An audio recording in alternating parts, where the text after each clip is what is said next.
Muy buenas noches, estimados participantes del curso de circuitos eléctricos.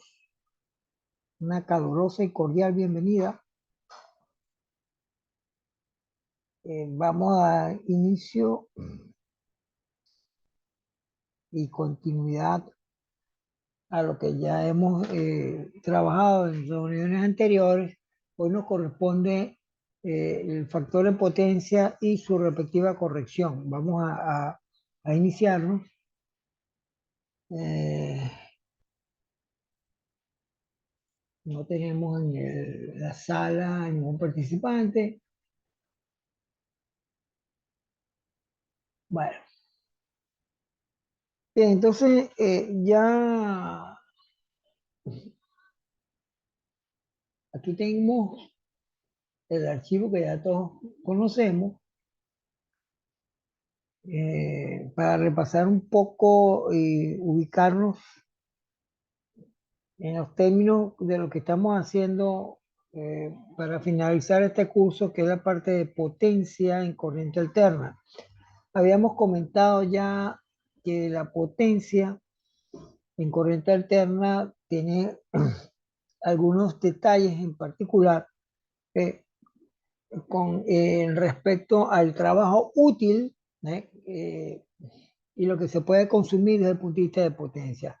Por eso es que hablamos de potencia activa, pues hablamos de potencia reactiva y hablamos de potencia aparente.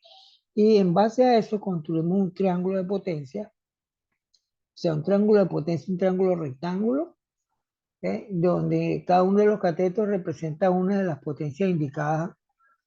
El cateto adyacente es la potencia activa, la vertical, o sea, el cateto opuesto es la potencia reactiva y la hipotenusa la potencia aparente. Entonces, bueno, en función de ese triangulito, que todo es muy sencillo, conociendo el ángulo, a ese ángulo, al coseno de ese ángulo, nosotros lo vamos a llamar factor de potencia, ya lo vamos a explicar. Entonces, uno puede calcular la potencia, bueno, uno puede calcular la potencia de distintas formas. ¿Eh? Utilizando el ángulo, yo puedo conocer la potencia activa, en la que genera trabajo útil, ¿sí? Que se consume, sería el producto de B por I por el coseno del ángulo. Esa potencia la hemos denotado con P, y la potencia reactiva la estamos denotando con Q, con la letra Q, y sería el cateto opuesto, que sería el seno. O sea, no es complicado. Uno es el coseno para la potencia activa y otro es la potencia reactiva, el seno. Y la potencia aparente viene siendo, digamos, la raíz cuadrada, tal como lo vimos aquí en el ejemplo anterior. El S es la forma como vamos a anotar la potencia aparente. Sería la hipotenusa del triángulo, que sería raíz cuadrada de P cuadrado más Q cuadrado. Bueno, entonces, ¿qué es el factor de potencia? Eh, el factor de potencia, tal como nos indica en este párrafo, cuantifica qué tanto de su potencia aparente es realmente potencia activa. ¿Okay? Ese qué tanto de su potencia aparente es potencia activa. El factor de potencia sería en el triángulo de potencia el coseno del ángulo, ¿ok? Y el coseno de ese ángulo en el triángulo de potencia sería el cateto adyacente, que viene siendo la potencia activa, entre la hipotenusa, que es la potencia aparente. En caso en caso de que el ángulo es cero, ¿ok? Si el ángulo es nulo, pues ya no tiene sentido hablar del triángulo, porque el cateto adyacente es nulo. Es decir, no hay potencia reactiva. Entonces, toda la potencia aparente se convierte en potencia activa. ¿Okay? Entonces, fíjense que desaparece el término aparente, ¿no? ¿Eh? Entonces, Cuando ese ángulo vale 0, ya sabemos que el coseno de 0 vale 1. Entonces, cuando toda la potencia aparente es activa, ¿ok? Es activa, el factor de potencia es unitario y nosotros nos referimos a cargas exclusivamente resistivas, es decir, cargas, por ejemplo, eh, de luminarias hasta cierto punto, ¿no? Porque dependiendo del tipo de lámpara, de la constitución de la lámpara, si hay transformadores, etcétera, esas lámparas de arranque, ahorita no tanto porque ya tenemos lámparas tipo LED, ¿eh? Pero las lámparas fluorescentes tienen una componente reactiva que no es muy grande, pero sí había una componente reactiva. O elementos resistivos. ¿No? El factor de potencia es igual a 1. En la situación de consumo de energía, para que ustedes vean cómo es el asunto. En consumo de energía tenemos el consumo residencial, doméstico, y el consumo industrial. Tenemos esos dos tipos de consumo que se traducen en tarifas, o sea, en dos tarifas. Hay una tarifa residencial y hay una tarifa industrial. La tarifa residencial, de la que nosotros pagamos cada cierto tiempo en nuestros hogares, en nuestras casas, por el uso de energía eléctrica, eh, se estima que su factor de potencia es unitario. Es decir, es decir, toda la potencia aparente se convierte en potencia activa, a pesar de que tenemos luminarias, luces, etcétera, pero se desprecia el efecto reactivo. Entonces uno considera que el factor de potencia es unitario. ¿No? Entonces, de ahí que uno tiene una tarifa distinta. La tarifa residencial es menor que la tarifa industrial. ¿Sí? O sea, repito, porque la empresa que suministra energía eléctrica se considera que el factor de potencia es unitario. ¿Sí? No existe potencia reactiva, por ende, toda la potencia es activa. ¿Mm? Pero hay un segundo caso. El segundo caso es los sistemas industriales, ¿okay? Plantas industriales, etcétera. Esas plantas industriales hay equipos, comúnmente hay máquinas eléctricas, hay motores, hay transformadores, etcétera, que tienen componentes reactivas, que tienen componentes reactivas o componentes inductivas. ¿Okay? Los resistencias también, claro, pero hay componentes inductivas. Entonces, esas componentes inductivas ¿ve? Predominan delante de las componentes reactivas. Entonces, ahí el factor de potencia está en atraso. ¿Ve? O sea, vamos a ver ahí, factor de potencia en atraso y factor de potencia en adelanto. Esas cargas están constituidas por eh, inductancias y resistencias, por lo tanto su factor de potencia está atrasado. Y la que está formada por condensadores y resistencia, su factor de potencia está adelantado. Esas son, digamos, las dos premisas que tenemos nosotros con respecto a el factor de potencia. Entonces, es importante, digamos, en el ámbito de la ingeniería, pues en la formación integral de un ingeniero, a tener estos conceptos claros sobre lo que es el factor de potencia, ¿no?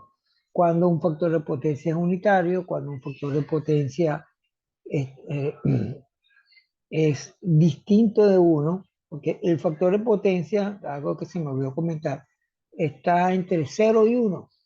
¿Sí? Entre 0 y 1. Mientras más cercano a 1, mejor, ¿ok? Tiene menos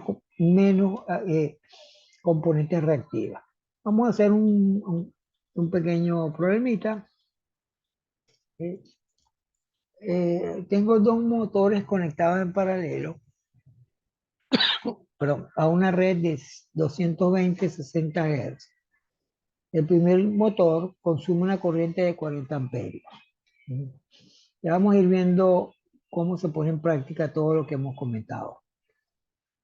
Y factor de potencia 0,9. Entonces, los motores, los fabricantes de los equipos de estas máquinas, dan la información técnica, comúnmente está en una plaquita de la máquina, del motor, donde se indica la corriente que consume, la potencia, el voltaje con que trabaja y su factor de potencia, que ya no lo calculo, ya el fabricante me indica. Entonces, ese primer motor tiene un factor de potencia de 0,9, bastante cercano a 1. El motor 2 absorbe 20 amperios y un factor de potencia de 0,85. Es decir, el motor 2 tiene un factor de potencia menor que el 1. Vamos a calcular la potencia aparente de cada motor y luego calcular el factor de potencia del sistema de los dos motores. ¿Ok?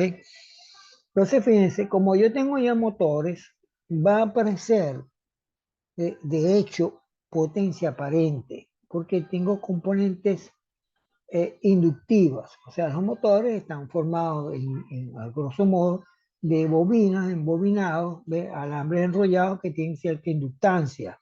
¿Okay? Y ya sabemos por la ley de Faraday que se inducen voltajes, corrientes, etcétera.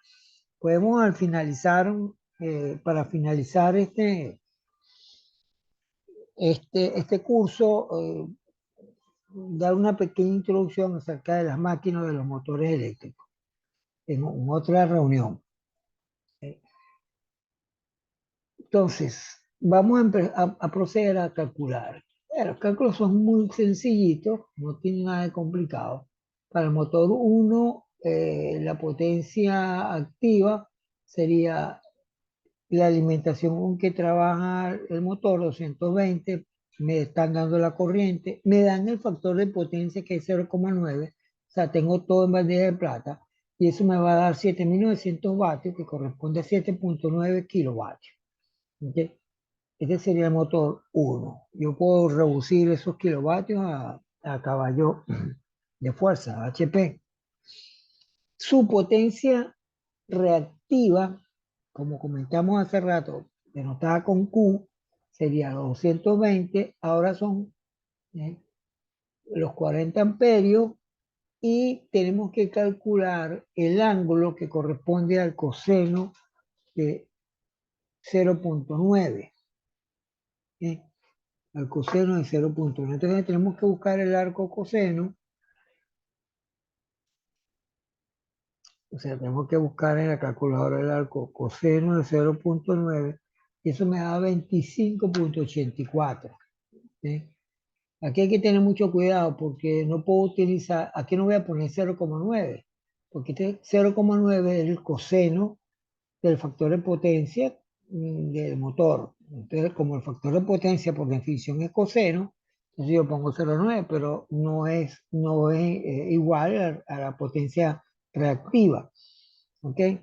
Entonces aquí buscamos el ángulo, calculamos el seno de 25 y eso me va a dar 3.835, que equivale a 3,8 kilovoltios amperios reactivo, kVAR. ¿Ok? Con esa información yo puedo calcular la potencia aparente del primer motor, tomando la raíz cuadrada, y eso me da 876 kVA. O sea, el motor 1 consume una potencia aparente de 876 kVA. O sea, no toda la potencia activa. ¿Okay? Recordemos la primera parte que vimos, la potencia. La potencia que se entrega es una potencia, es igual a la potencia que absorbe la máquina más una potencia que se disipa. ¿Okay? Entonces, esa potencia que se disipa era por efecto Joule, la potencia que se transforma en forma de calor, y la potencia útil, que es la absorbida, que en este caso un motor, transforma energía eléctrica, ¿ok?, en energía mecánica. ¿Ok?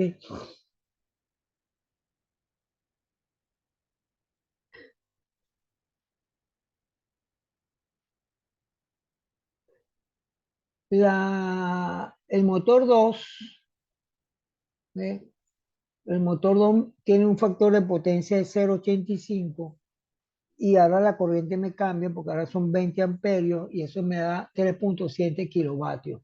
Su reactancia o su potencia reactiva sería, buscamos el arco coseno de 0,85, ¿ok? Y eso me da un ángulo de 31,7. Calculo el seno de 31,7 con la calculadora y eso me da 2312 VA reactivo o el equivalente a 2,3 kVA reactivos. kVA reactivo. Entonces ahora puedo calcular la potencia aparente. Vamos a calcular la potencia aparente. ¿Eh? Y podemos calcular la potencia aparente total de ambos motores, o sea, el S1, porque las potencias son aditivas, el S1 y el S2, que ya lo habíamos calculado previamente, y eso me da 13,1 kVA. O sea, los dos motores en plena carga funcionando consumen 13,1 kVA, ¿ok? Kilovoltio amperio. Puedo calcular la potencia de otra manera también, la forma de calcularlo, ¿eh? Es calcular la potencia total activa, que son 11,6 kilovatios, la reactiva, que son 6,1, igual vuelvo a tomar la raíz cuadrada y vemos el mismo resultado, ¿ok? Utilizando el triangulito rectángulo o utilizando la expresión de S. ¿Ok? Ahora bien, por definición, el factor de potencia del triangulito de potencia, el coseno sería el cateto adyacente, que viene siendo la potencia total, entre la potencia aparente, que es la hipotenusa. Y eso me da un factor de potencia de 0,88, ¿sí?, que es inferior a 1, ¿sí?, es inferior al primer motor, un poco ligeramente mayor, porque el segundo motor tiene un factor de potencia de 0,85, pero la combinación de las dos máquinas me da un factor de potencia de 0,88. Entonces, ¿qué ocurre? Eh, las empresas que suministran energía eléctrica, esto es una de las cuestiones importantes que tiene varias connotaciones, vamos a ir explicando. Están pendientes, sobre todo en el servicio o las tarifas industriales, de la cantidad de potencia aparente que se consume, ¿ok? Es decir, los kVA y los kVA reactivos, ¿ok? Porque el término aparente algunas veces ocurre, ¿ve?, que se consume más corriente de lo normal, se pide más corriente de lo normal a la empresa que suministra energía eléctrica, ¿ok? Entonces, ellos cuidan a los clientes en ese sentido de que si tienen, ellos fijan un determinado factor de potencia. Si una empresa determinada está por debajo del factor de potencia fijado por la empresa que suministra energía eléctrica, el cliente industrial debe hacer una corrección de su factor de potencia. Eso le trae dos consecuencias importantes. Uno, que va a reducir el consumo de corriente. ¿Okay? Al reducir el consumo de corriente va a pagar menos, su tarifa se va a reducir. ¿Okay? Y dos, ¿ve?, no le vamos a exigir más corriente a la empresa no tiene por qué producir, generar más, porque si mientras más corriente pedimos, ¿sí?, porque más corriente consumimos, la empresa generadora tiene que producir más energía y producir más energía convencionalmente no es buena para el ambiente, como ya todos sabemos, por el efecto de los gases invernaderos y todo eso, porque comúnmente las plantas, sobre todo en Venezuela, que todavía no se ha alcanzado un nivel de sostenibilidad desde el punto de vista energético, usamos plantas termoeléctricas que utilizan gas.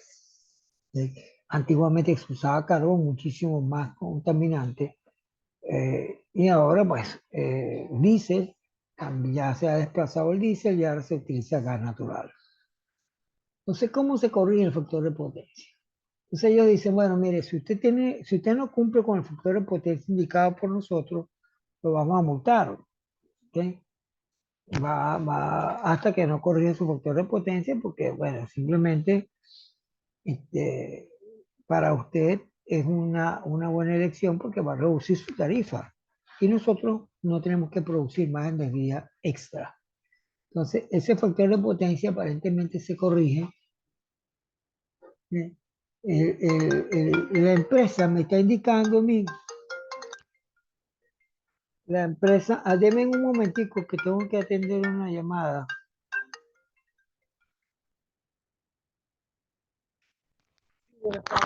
Buenas noches. Aló,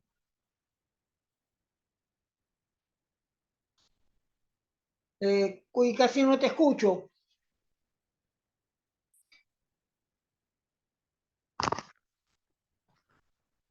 Sí, te escucho muy lejos. Si quieres, dejar que estoy dando una clase y después te llamo.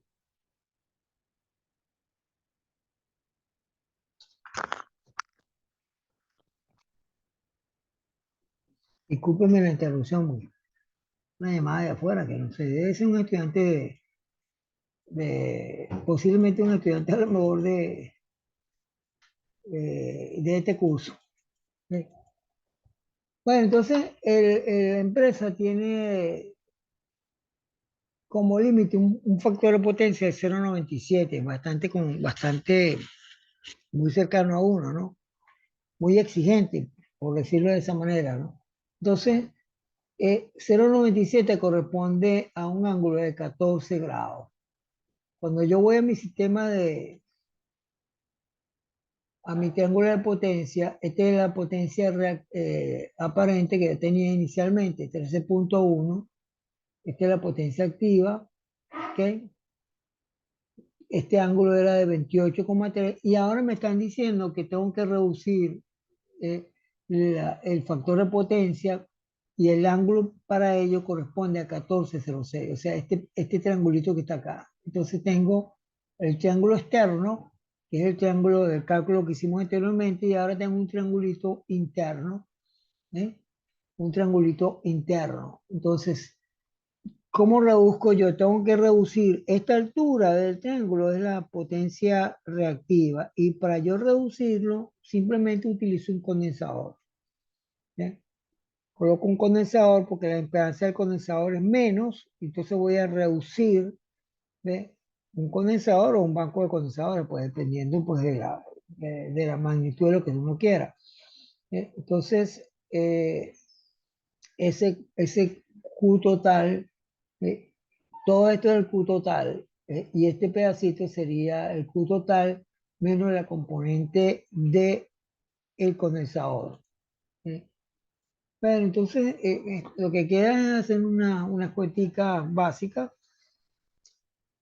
eh, Calculo la tangente de este ángulo. Pues, todo es un poquito de trigonometría, que no sé si ustedes tienen dominio de esto. Calculo eh,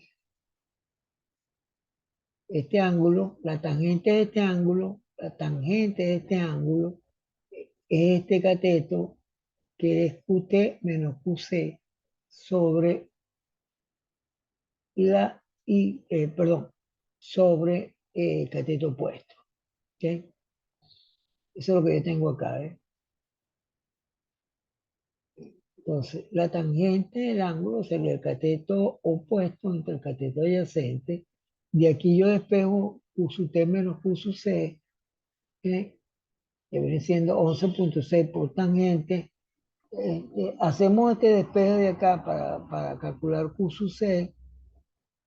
Aquí hay un signo, Q sub C sería Q sub T menos, aquí es un menos, hay que corregir este dato acá. Y eso me va a dar, el Q sub C me va a dar 9 kVA reactivo. Uso la expresión Q sub C, o sea, la potencia reactiva, escrita en forma de I cuadrado por R. Entonces la R la sustituyo por X, que es la reactancia reactiva. Utilizo la ley de Ohm, y B sobre R, y tengo esta expresión. Simplifico las X y al final me queda que B cuadrado sobre X. Y de aquí yo puedo despejar el valor de la reactancia. Fíjense, X es la reactancia capacitiva, ¿sí? Como ya tengo el voltaje con que estoy alimentando los motores, que sería 220, y el QC que lo acabo de calcular acá del triángulo, eso me da la reactancia capacitiva, la reactancia capacitiva de el condensador. Y finalmente, para calcular cuánto es el valor del condensador, como la frecuencia angular es 2pi por F y la frecuencia con que estoy alimentando los motores de 60 Hz, ¿sí? Entonces, eh, la reactancia capacitiva, que es lo que hicimos en clases anteriores, es 1 sobre C por la frecuencia angular. Sustituyo la frecuencia angular por 2πf y me queda pi xc en función de C. Entonces, todos estos datos los conozco y puedo despejar el valor de la capacidad. Al despejar el valor de la capacidad me va a quedar acá, cercano a 500 microfaradios. Un condensador de 500 microfaradios para esos dos motorcitos, ¿ok? Para esos dos motorcitos. Mm.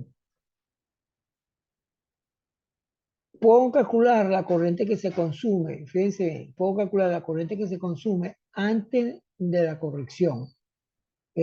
Y antes de la corrección, la corriente que se consume en ese sistema es casi de 60 amperios.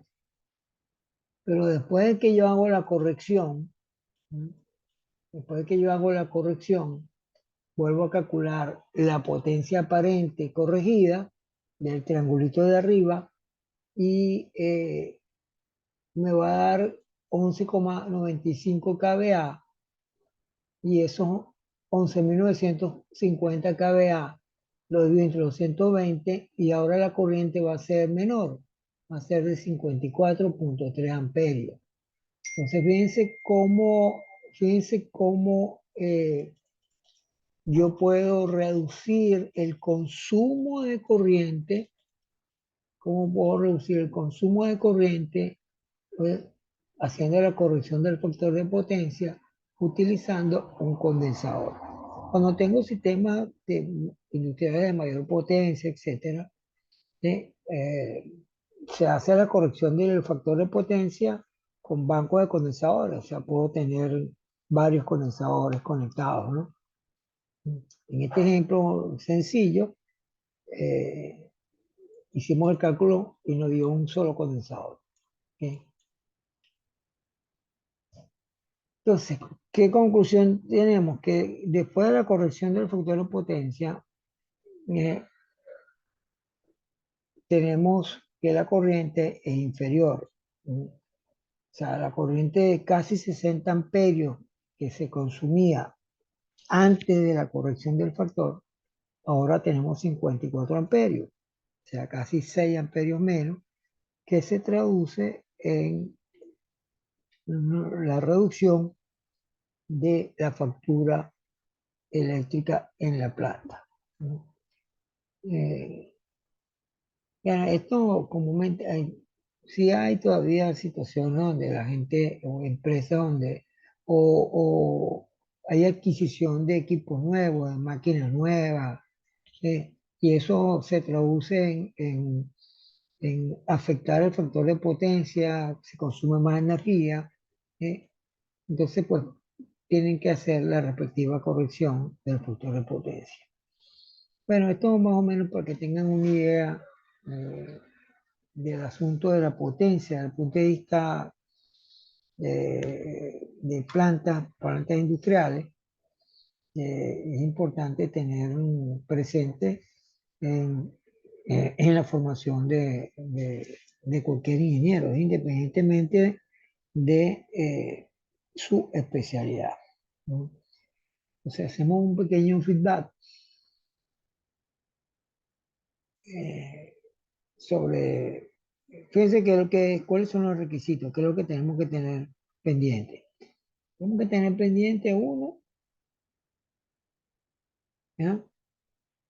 El triángulo de potencia. Ya lo hemos repetido varias veces. El triángulo de potencia, el triángulo de potencia eh,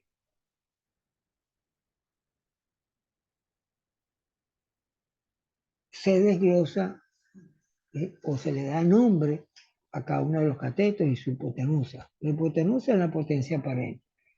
El cateto adyacente viene siendo la potencia activa o la potencia útil. Y el cateto opuesto viene siendo la potencia reactiva, ¿ok?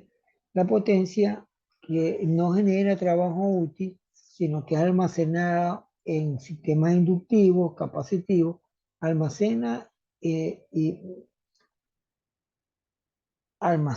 y después regresa esa cantidad de energía. Entonces no se consume, ¿no? Pero en eso de almacenar y eso, ¿ve? Eh, está acumulando cierta cantidad de energía, ¿ve? Acumula cierta cantidad de energía. Por eso es que la hipotenusa se llama potencia aparente. Aparente porque él acumula energía, ¿ve? Pero la libera otra vez, la acumula y la libera otra vez, ¿ve? Entonces, la única manera de que toda la potencia aparente se convierta en potencia activa es que no haya componente reactiva. O sea, no exista potencia reactiva. Y eso ocurre cuando el factor de potencia es unitario. Y el factor de potencia unitario es para cargas resistivas. Y recordemos que las cargas resistivas, el voltaje y la corriente están en fase, ¿sí? Voltaje y corriente en fase. Eso es lo importante que hay que tener presente. Pero en la parte industrial, por supuesto, las cargas no solamente son resistivas. Yo tengo cargas resistivas, luminarias, tengo cargas inductivas, porque tengo máquinas, tengo un transformador que me instalan para yo poder eh, tener el voltaje adecuado para alimentar todo lo que es la planta industrial, ¿sí? Y entonces eso me genera una carga reactiva, una potencia reactiva, ¿eh? Que trae como consecuencia que mi factor de potencia ya no sea unitario, que tenga un factor de potencia de menor que 1. Mientras más pequeño, mientras más se acerque el factor de potencia a cero, más problemas tenemos en términos de consumo de energía de corriente. ¿Sí? Bueno, vamos a dejar de compartir, que ya se nos está agotando el tiempo. Eh, Lamentablemente hoy no tenemos participantes en la sala, la compañera Astrid no está por aquí, pero bueno, igual, una feliz noche a todos. Pendiente para la última actividad, pendiente para la última actividad para culminar con éxito nuestro curso. Feliz noche a todos y saludos.